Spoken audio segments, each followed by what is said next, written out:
Om Namo Bhagavate Vasudevaya.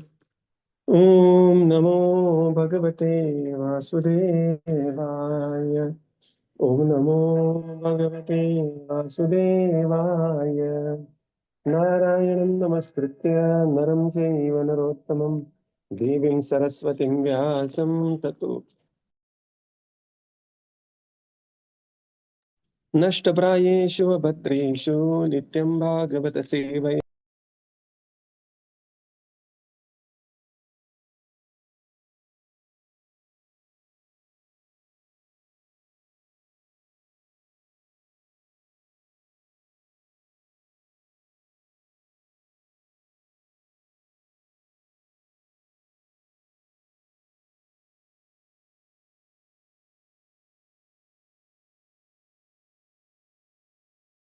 Namaste Saraswate Deve Gauravani Pracharine Nirvishesha Shunyavadi Paschatya Deshatarine Jaya Sri Krishna Chaitanya Prabhu Nityananda Sri Advaita Gadadhar Sri Vasadi Gaura Bhakta Vrinda Hare Krishna Krishna Krishna Hare Hare Hare Rama Rama Rama Hare Hare.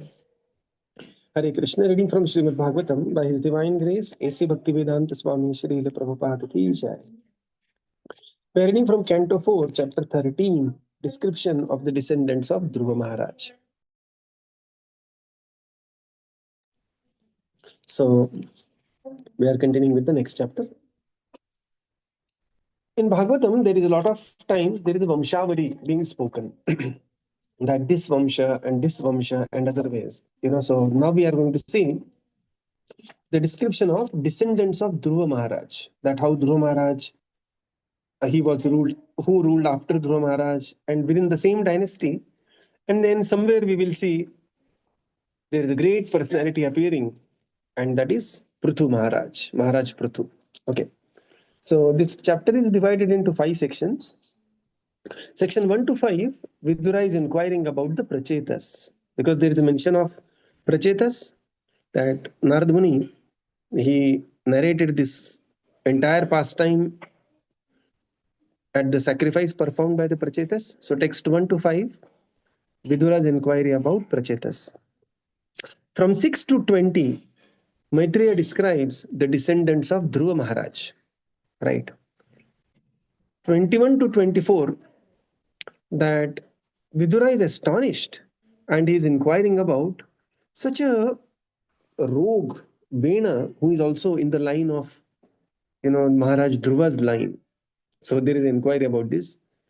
And then Maitreya Muni, he is addressing that what actually made, there was a this horrible personality, horrible king, King Vena, who also appeared in the Vamsha of Dhruva Maharaj. So there is a description, more narration about him, and how Aṅga became disgusted with his son Vena, and he leaves home, and this is how the chapter concludes. So from 25 to 39, Maitreya narrates Vena's birth, and 40 to 49, Maharaj Aṅga, he leaves home due to Vena's atrocities. So this is how this chapter is divided into 5 parts. So we continue now. Sūta uvaca nishamya kaushara vinopavarnitam dhruvasya vaikuntha padhavirohanam prarudha bhavo bhagavatya prashtum punastvam vidura prachakrami. Translation. Sūta Gosvāmī, continuing to speak to all the rishis headed by Shaunaka, said, after hearing Maitreya Rishi describe Dhruva Mahārāja's ascent, Lord Vishnu's abode, Vidura became very much enlightened in devotional emotion, and he inquired from Maitreya as follows. Purport. As evidenced in the topics between Vidura and Maitreya, the activities of the Supreme Personality of Godhead and the devotees are so fascinating that neither the devotee who is describing them nor the devotee who is hearing is at all fatigued by the inquiries and answers. Transcendental subject matter is so nice that no one becomes tired of hearing or speaking, Others who are not devotees may think, how can people devote so much time simply to talks of the God? But devotees are never satisfied or satiated in hearing and speaking about the Supreme Personality of Godhead or about his devotees. The more they hear and talk, the more they become enthusiastic to hear. The chanting of the Hare Krishna Mahamantra is simply the repetition of three words Hare, Krishna, and Ram. But still, devotees can go on chanting this Hare Krishna Mahamantra 24 hours a day without feeling fatigued. Hare Krishna. Yeah. So this is the beginning of the 13th chapter. Sūta Gosvāmī continued to speak to all the rishis headed by Shaunaka. Now look at the word here, Sūta Uvacha. So Sūta Gosvāmī is narrating the Śrīmad Bhāgavatam, and Sūta Gosvāmī is narrating the original discussion between Parikshit Maharaj and Shukadeva Goswami.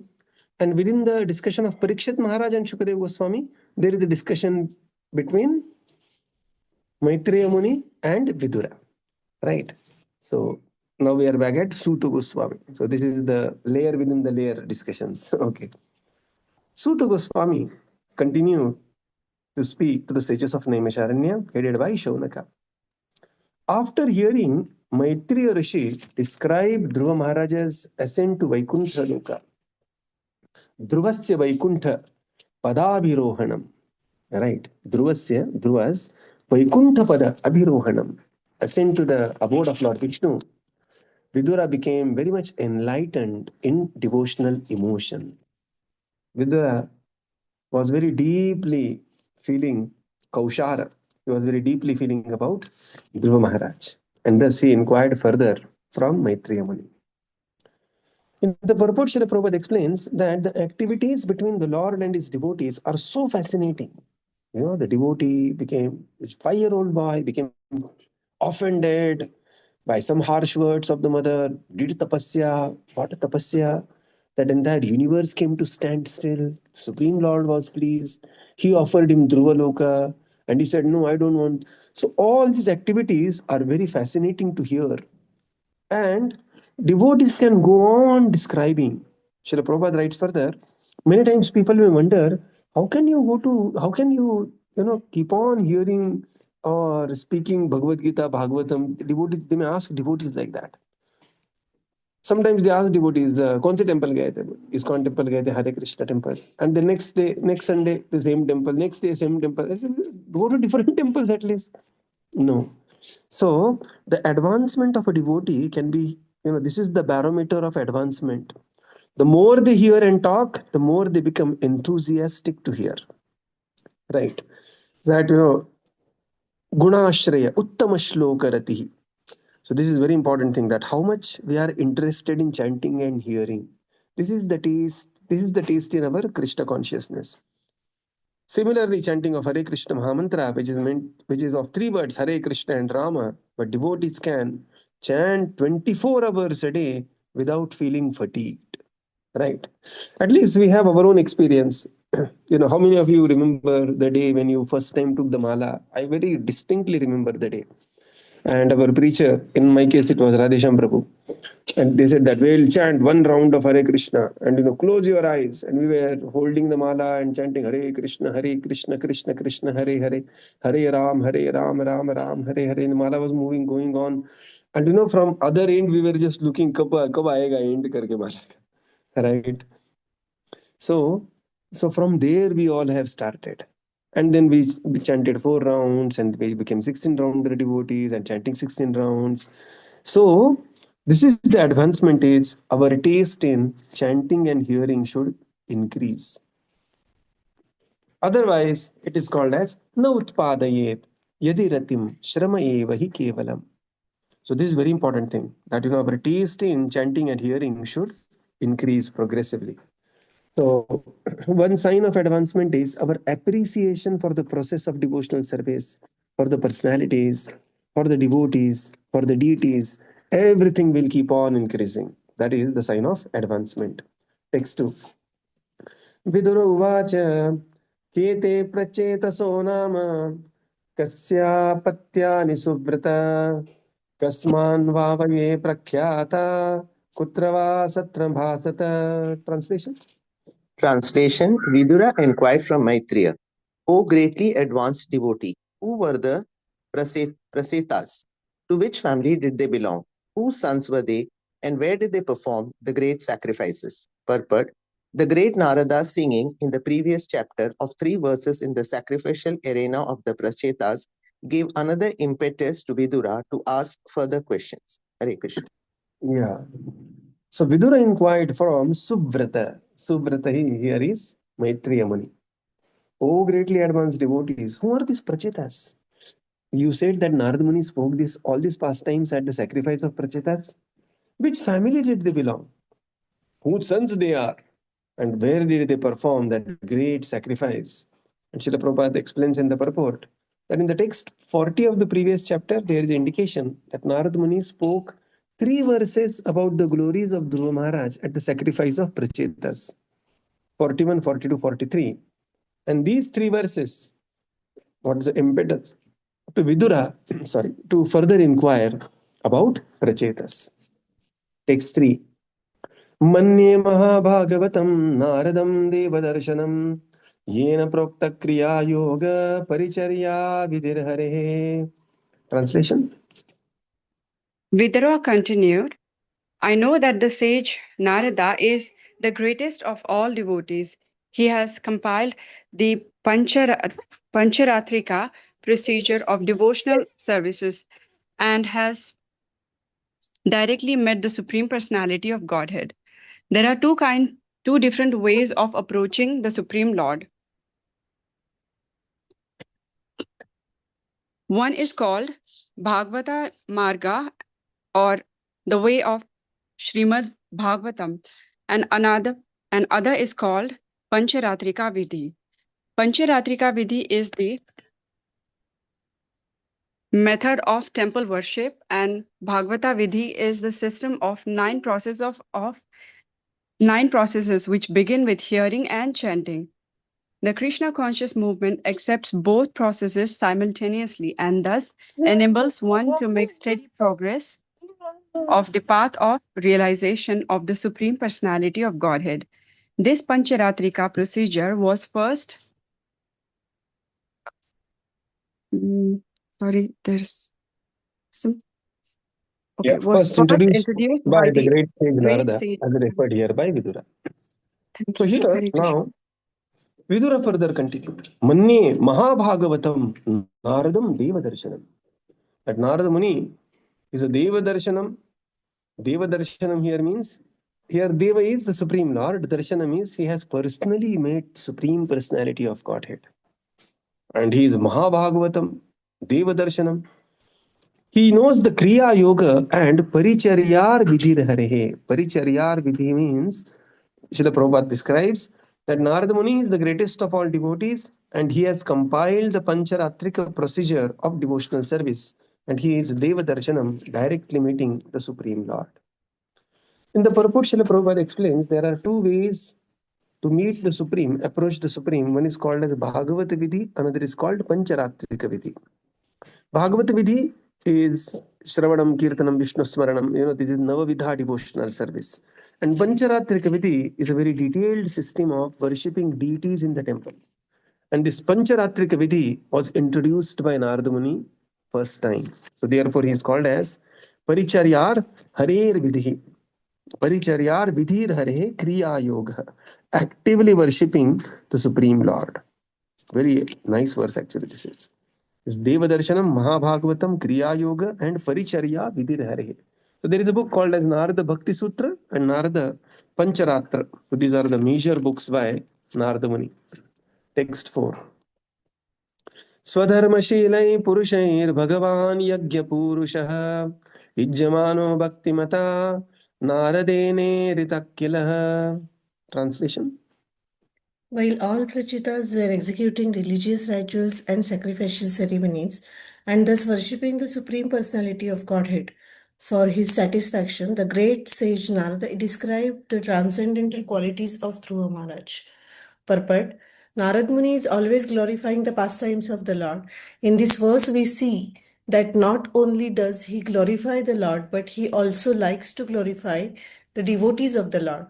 The great sage Narada's mission is to broadcast the devotional service of the Lord. For this purpose, he has compiled the Narada Pancharatra, a directory of devotional service, so that devotees can always take information about how to execute devotional service and thus engage 24 hours a day in performing sacrifices for the pleasure of the Supreme Personality of Godhead. As stated in Bhagavad Gita, the Lord has created 4 orders of social life, namely Brahmana, Kshatriya, Vaishya, and Shudra. In the Narada Pancharatra, it is very clearly described how each of the social order can please the Supreme Lord. In Bhagavad Gita 18.45, it is stated, Sve sve karmani adhirataha sansiddhim labhate naraha. By executing one's prescribed duties, one can please the Supreme Lord. In Śrīmad Bhāgavatam 1.2.13 also it is stated, Swanusthitasya dharmasya sansiddhir haritoshanam. The perfection of duty is to see that by discharging one's specific duties, one satisfies the Supreme Personality of Godhead. When the Prachetas were performing sacrifices according to this direction, Narad Muni was satisfied to see these activities, and he also wanted to glorify Dhruva Mahārāja in that sacrificial arena.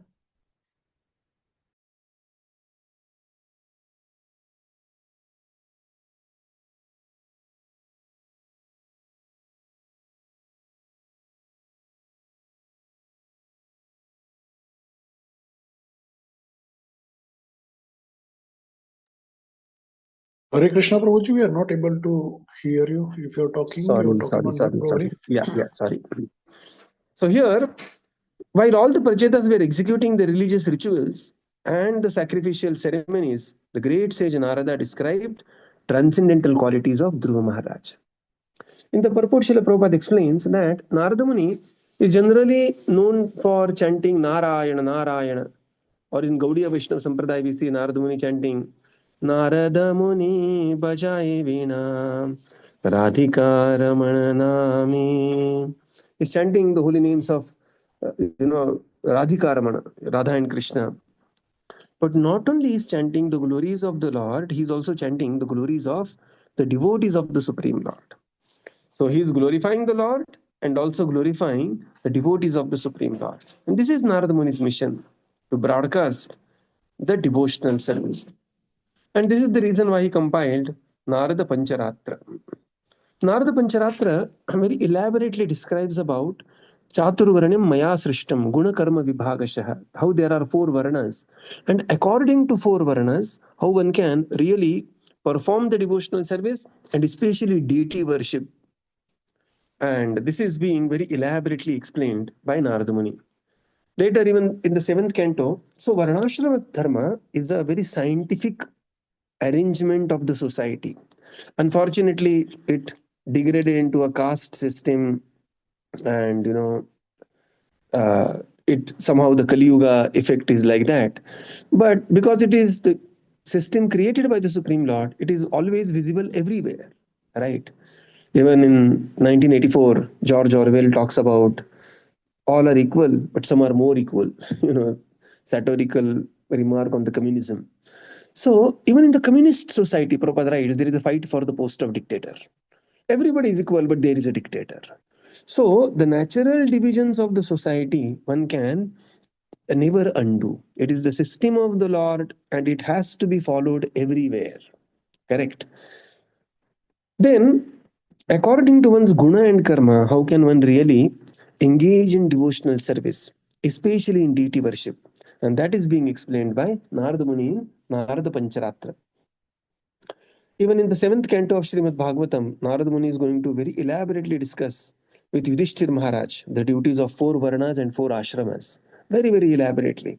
So this Varnashram is not some, the kalank on the Sanatan Dharma which we need to hide. No. Varnashram is the scientific arrangement. Of course, when Varnashram becomes degraded into a caste system, or when the Varnashram becomes based entirely on the jati and the birth, then the things are completely different. right?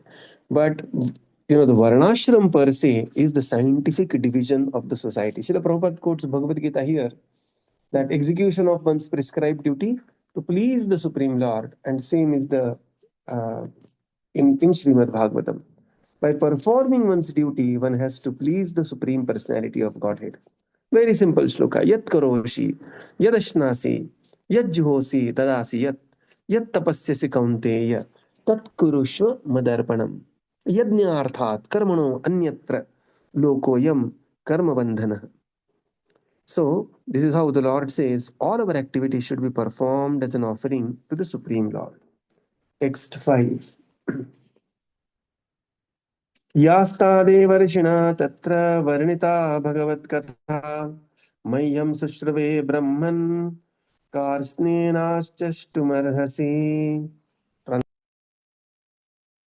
My dear Brahmana, how did Narada Muni glorify the Supreme Personality of Godhead, and what pastimes were described in that meeting?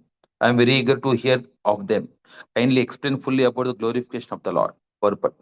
Śrīmad Bhāgavatam is the record of Bhagavad Katha, topics about the pastimes of the Lord.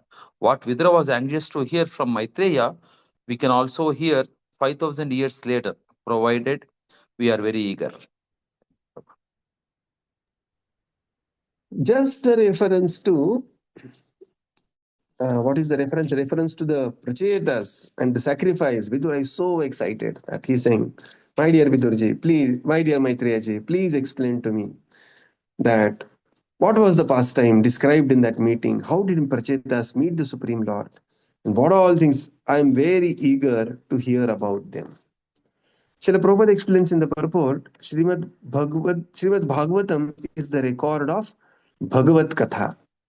And what was available for Vidura is available to us, provided we are very eager to hear about them. It's very important. Text 6. Now we come to the second section, 6 to 20, where Maitreya Muni, addressing the questions of Vidurji, is going to describe the descendants of Dhruva Mahārāja. Right.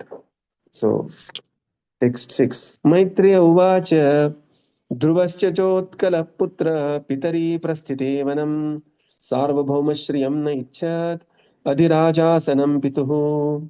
Translation. The The great sage Maitreya Maitreya replied. Go ahead, Mataji. Go ahead. Okay. The great sage Maitreya replied, My dear Vidura, when Maharaj Dhruva departed for the forest, his son Utkala did not desire to accept the opulent throne of his father, which was meant for the ruler of the lands of this planet. Hare Krishna. So, the son of Dhruva Maharaj was Utkala. So sometimes, you have a newborn baby and people nowadays want to give, Prabhuji suggests some very unique name and, and it should be connected to Krishna, Lord also. The good name here, Utkala. Okay. You can give this name Utkala, the son of Dhruva Maharaj. You can tell. Somebody wants to give a name. Utkala, he did not desire to accept the opulent throne of his father. Right? His father ruled for 36,000 years. But he was not desired. Why? Let's see. Text 7. Sajanmanopashat shantatma nissanga samadarshana dadarsha loke vitatam atmanam lokamatmani. Translation. From his very birth, Utkala was fully satisfied and unattached to the world. He was equipoised for he could see everything resting in the supersoul and the supersoul present in everyone's heart. Perfect. The symptoms and characteristics of Utkala, the son of Maharaj Dhruva, are those of Mahabhagavata. As stated in Bhagavad Gita 6.30, Yomam pashyati sarvatra sarvam cha mai pashyati. A highly advanced devotee sees the Supreme Personality of Godhead everywhere, and he also sees everything resting in the Supreme. It is also confirmed in Bhagavad Gita 9.4, Maya tatam idam sarvam jagat avyakta murtina. After Lord Krishna is spread all over the universe, in his impersonal feature. Everything is resting on him, but that does not mean that everything is he himself. A highly advanced Bhagavata devotee sees in this spirit, he sees the same supersoul Paramatma existing within everyone's heart, regardless of discrimination based on different material forms of the living entities. He sees everyone as a part and parcel of the Supreme Personality of Godhead. The Mahabhagavata, who experiences the Supreme Godhead's presence everywhere, is never missing from the sight of the Supreme Lord, nor is the Supreme Lord ever lost from his sight. This is possible only when one is advanced in love of Godhead. Yeah. So this Utkala, from the very birth, he was fully satisfied. Janmopa upashantatma. Right from the very birth, he was a very satisfied personality. Nissanga samadarshana. These are the qualities of he was unattached and he was equipoised. Dadarsha loka vitatam atmanam lokamatmani. He could see everything resting in the supersoul and supersoul present in everyone's heart. In the purport, Srila Prabhupada explains the symptoms and characteristics of the Utkala was that of the great Mahabhagavat. Yomam paschati sarvatra sarvam chamai paschati tasyaham na pranashyami sachamena pranashyati. Or maya tatamidam sarvam. That they are equipoised, they are highly advanced in the knowledge, they can see the same supersoul within the heart of every living entity, Vidya Vinaya Sampanne, Brahmane Gavi Hastini, and on such a very advanced platform, there is nothing to be attained and there is nothing to be achieved. Right? There is no incompletion and there is nothing to be attained. And thus, Utkala was absolutely not interested in ruling the world after his father, Dhruva Mahārāja. Right. Text 8 and 9. Atmanam Brahma Nirvanam Pratyastam Mitamigraham Avabodhair Saikatman Anandam Anusantatam Avyayachinna Yogadvir Dagdha Karma Malashayah Swarupam Avarundhano Natmanonyam Tadaikshata. Translation? Translation: by expansion of his knowledge of the Supreme Brahman, he had already attained liberation from the bondage of the body. This liberation is known as nirvana. He was situated in transcendental bliss, and he continued always in that blissful existence, which expanded more and more. This was possible for him by continual practice of bhakti-yoga, which is compared to fire because it burns away all dirty material things. He was always situated in his constitutional position of self realization, and he could not see anything else but the Supreme Lord and himself engaged in discharging devotional service. Purport. Yeah, so we are just at the. We'll continue with the purport tomorrow. So now these are the further characteristics of this great personality, Utkala. By the expansion of his knowledge of the Supreme Brahman, he had already attained liberation from the bondage of the body, which is called as Brahma Nirvana or Nirvana. He was purely situated in the transcendental bliss, and in that blissful existence that expanded more and more, like Anandam Buddhivardhanam. He was only seeing himself and the Supreme Lord. He could not see anything other than this, he himself being engaged in discharging devotional service. So, on an extremely advanced platform, this Utkala was there. These are the descriptions of Utkala. So, we will conclude here and continue tomorrow. Srila Prabhupada ki jai, Gaura Bhakta Vrinda ki jai. Thank you, Prabhupada. Thank you, everyone. Hare Krishna. Thank you, Prabhuji. Thank you. Hare Krishna. Thank you, Prabhuji. Hare Krishna. Thank you, Prabhuji. Hare Krishna. Hare Krishna. Hare Krishna. Thank you, Prabhupada.